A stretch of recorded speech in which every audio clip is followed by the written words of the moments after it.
saya mendapatkan eksklusif CCTV rekaman pada saat Mustopa datang dan melakukan penyerangan serta penembakan di gedung Majelis Ulama Indonesia. Korban ini memang mati karena serangan jantung. Tapi dia masih mengokang senjata. Oh, masih ke atas begini? Masih mengokang senjata dan kemudian ditangkap senjatanya.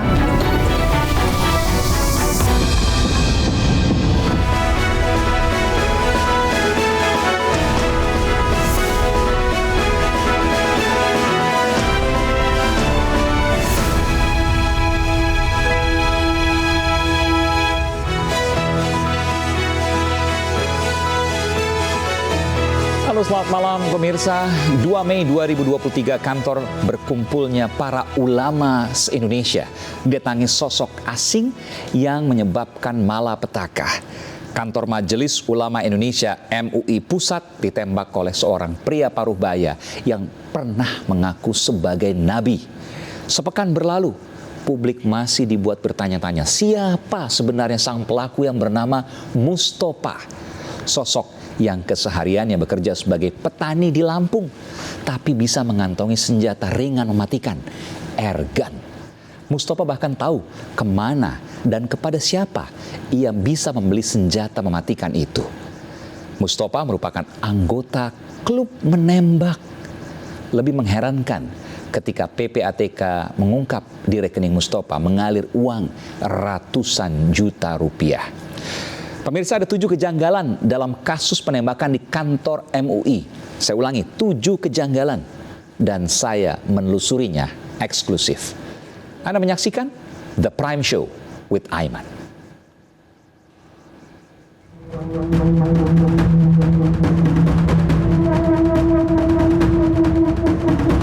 Sepekan berlalu, kasus penembakan di kantor Majelis Ulama Indonesia masih menyisakan sejumlah misteri.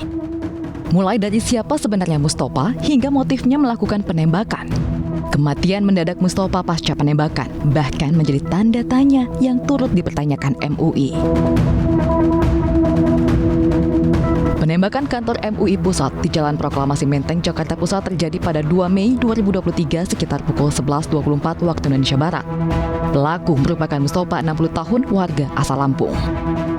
Mustopa mengaku ingin bertemu pimpinan MUI. Ia seketika mengeluarkan senjata airgun dan menembak hingga melukai 2 orang. Saat ditangkap, Mustopa melawan petugas keamanan. Pelaku kemudian dibawa dengan mobil polisi ke Puskesmas Menteng. Tidak lama setibanya di Puskesmas Menteng, Mustopa meninggal. Tim dokter forensik kepolisian menyebut setelah dilakukan autopsi, Mustopa meninggal diduga akibat serangan jantung. Adanya gambaran infeksi, penyakit infeksi pada paru, dan ada gambaran serangan jantung. Jadi kami dari tim dokter forensik itu menyimpulkan bahwa korban ini memang mati karena serangan jantung. MUI menilai kematian dan motif Mustopa melakukan penembakan masih diselimuti misteri dan sejumlah kejanggalan. MUI pun membentuk tim khusus untuk menginvestigasi kasus penembakan yang dilakukan oleh Mustopa. Dari Jakarta, tim liputan iNews melaporkan. Saya berada di Jalan Proklamasi Jakarta Pusat, dan di belakang saya ini adalah Monumen Proklamasi, tempat dibacakannya proklamasi pada 17 Agustus 1945. Di seberang saya persis adalah Gedung Majelis Ulama Indonesia, kantor MUI Pusat. Dan disinilah kan lalu terjadi aksi teror oleh seseorang yang bernama Mustopa, yang kemudian ditangkap dan mati mendadak. Saya menemukan sejumlah kejanggalan dari peristiwa ini. Saya akan masuk ke dalam karena saya mendengar pecahan-pecahan kacanya masih ada, masih dalam penyelidikan polisi, dan masih banyak kejanggalan yang ada dalam peristiwa ini. Saya ingin coba masuk ke dalam, saudara. Ikut saya.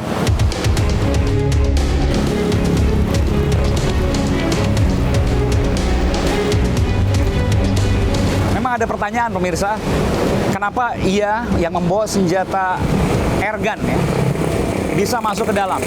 Saya ingin ceritakan dulu, senjata airgun itu berbeda dengan airsoft gun. Senjata airgun adalah senjata yang mematikan, bahkan ketika ia dimodifikasi bahkan bisa lebih mematikan dari senjata api. Sementara airsoft gun adalah senjata yang digunakan untuk olahraga, meskipun keduanya tetap harus memiliki izin. Namun airgun jauh lebih mematikan ketimbang airsoft gun. Airsoft gun biasa digunakan untuk olahraga atau sport. Air gun itu adalah senjata ilegal yang kepemilikannya harus mendapatkan izin dari kepolisian. Informasi yang saya terima, ia membawa senjata tersebut di dalam tas sehingga petugas keamanan tidak mengetahuinya dan ia bisa masuk ke dalam dan kemudian menembakkan senjata itu di dalam. Saya coba masuk ke dalam.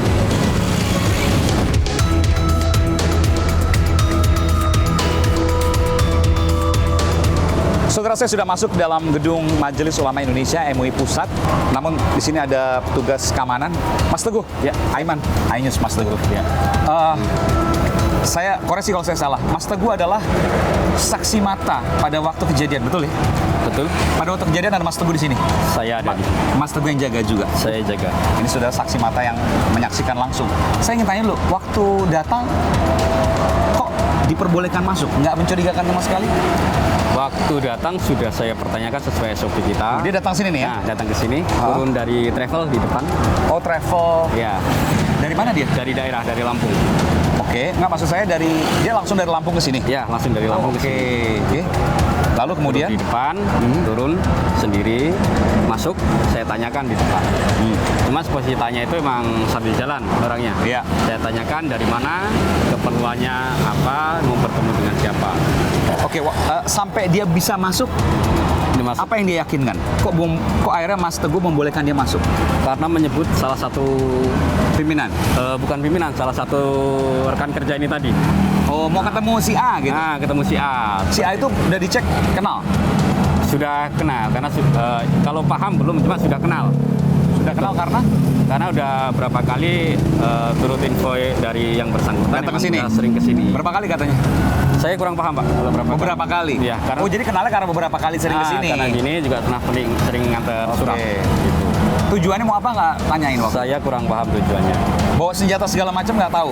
Nggak tahu, karena Ada di posisi tas? senjata di dalam tas. Oke, terus kemudian masuk, tiba-tiba Masuk. nggak lama. Saya antar ke dalam, saya pertemukan dengan yang bersangkutan. Aha. Setelah itu saya kembali ke depan, ke pos. Oke. Nah, jarak 10-15 menit terjadilah penembakan di dalam. Kaget. Tiba-tiba suara keras. Nah, suara keras, ya mungkin itu suara pecah. Oke. Nah, jadi saya pas di depan, Iya. saya balik lagi mau balik ke belakang nyari sumber suara ini tadi, baru berjalan berapa langkah, si pelaku keluar. Oh, abis nembak dia langsung keluar. Nah, langsung keluar. Oke. Pelaku keluar. Teman yang di dalam lobi tadi keluar dari belakang sudah teriakin saya untuk Nangkap. nahan. Senjata masih dipegang. Senjata, Atau keluar? posisi senjata kan posisi tas dijinjing di depan. Iya. Kemungkinan entah itu senjata ditaruh di dalam atau cuma ditutupin. kurang Oke. paham. Jadi waktu ke dalam ini lari dia. Waktu keluar, Maksudnya keluar ya. waktu keluar nggak lari, jalan seperti biasa, Santai aja gitu. santai aja. Santai, terus ngos-ngosan atau apa mungkin? Ya kalau ngos-ngosan kemungkinan ngos-ngosan, cuma saya kurang Ngos-ngosan? memperhatikan. Nggak jatuh tapi. Enggak. Terus siapa yang nangkap? Mas Teguh. Sini saya di depan saya, terus saya tanya ada apa Pak? Saya cuma bilang cuma minta kejelasan, cuma kurang paham saya kejelasannya apa. Mas patah kata itu aja. Ah, terus? Dia ngeluarin senjata lagi, teman yang dari belakang udah beku. Oh, teman Mas Teguh. Nah, ya sudah nahan, Oke. tasnya saya Masih tahan. ngelawan nggak dia? Masih ngelawan. Masih bisa ngelawan? Masih bisa Keras ngelawan. ngelawannya? Ya masih keras. Saya tahan tasnya itu aja, saya Oke. sifala. Masih ngelawan, lalu kemudian? Kemudian dia ngeluarin senjata lagi, cuma nggak Oke, sempat. akhirnya berhasil dibekuk lah. Nah, udah berhasil dipuk. Senjata saya angkat, mau saya ambil, Ah. ternyata nggak bisa, entah terlempar senjatanya. Terlempar senjatanya, tapi yang bersangkutan masih sehat. Masih sehat. Bersangkutan Jadi dibawa ke sini masih sehat betul itu? masih sehat. Nggak menunjukkan tanda-tanda sakit misalnya? Nggak. Sama sekali? Sama sekali. Masih sehat. Oke. Ya, masih- Misalnya dia teriak gitu misalnya, oh jangan-jangan karena saya punya jantung misalnya, atau saya punya penyakit bawaan misalnya. Tidak Nggak teriak. ada? Nggak teriak.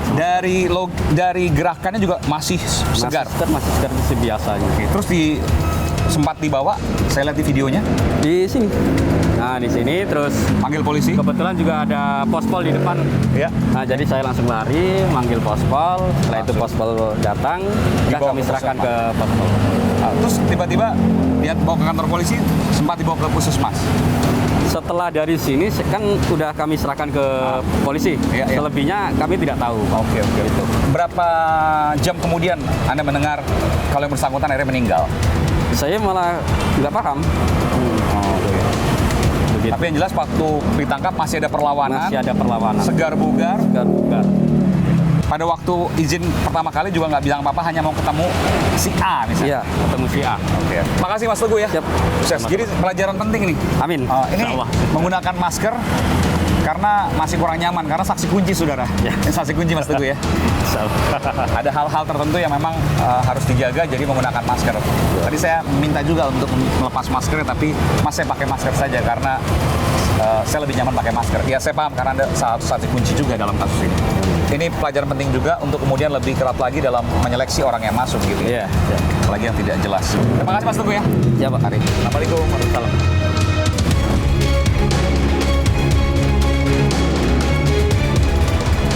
Saya mewawancari saksi mata saudara yang merupakan petugas keamanan yang pertama kali menerima Mustafa. Dan setelah melakukan penembakan, informasi dari saksi mata pemirsa, ia dilakukan penangkapan dan disinilah posisinya.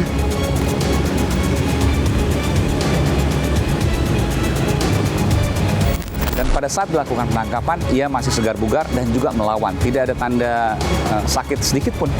Tentu ini menjadi pertanyaan juga. Nanti saya akan konfirmasi soal ini juga ke pihak kepolisian yang telah melakukan otopsi forensik terkait dengan pelaku penembakan di Majelis Ulama Indonesia.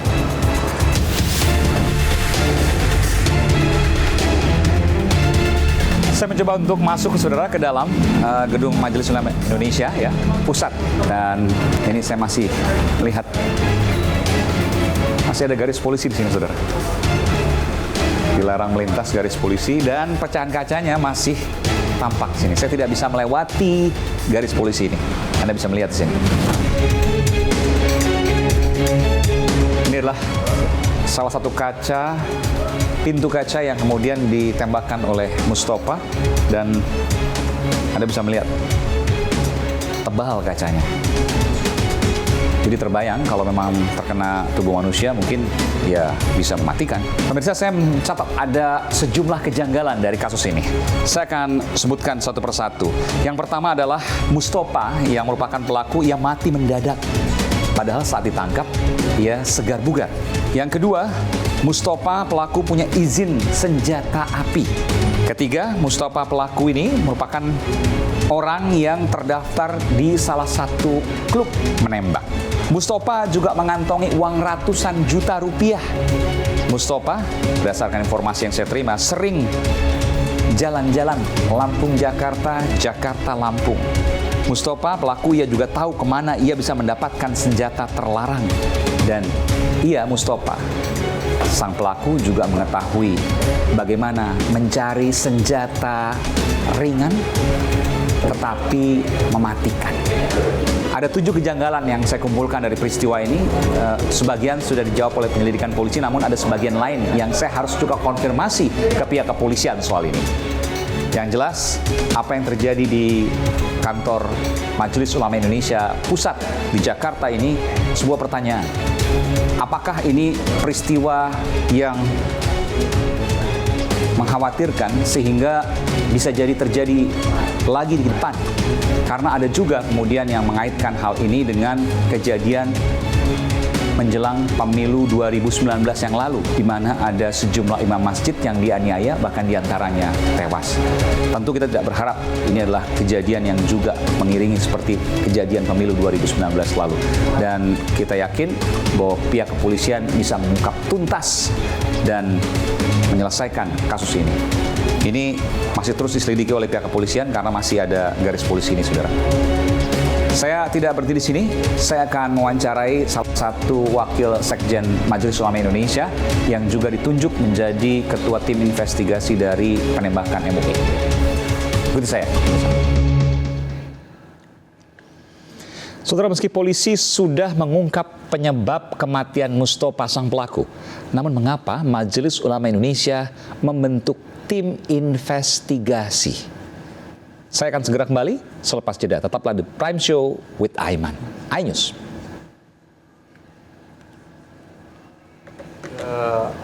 Kaca apa ke Bambal ini ke salah satu orang di sini. Reception. Ya. Lihat nyerempet.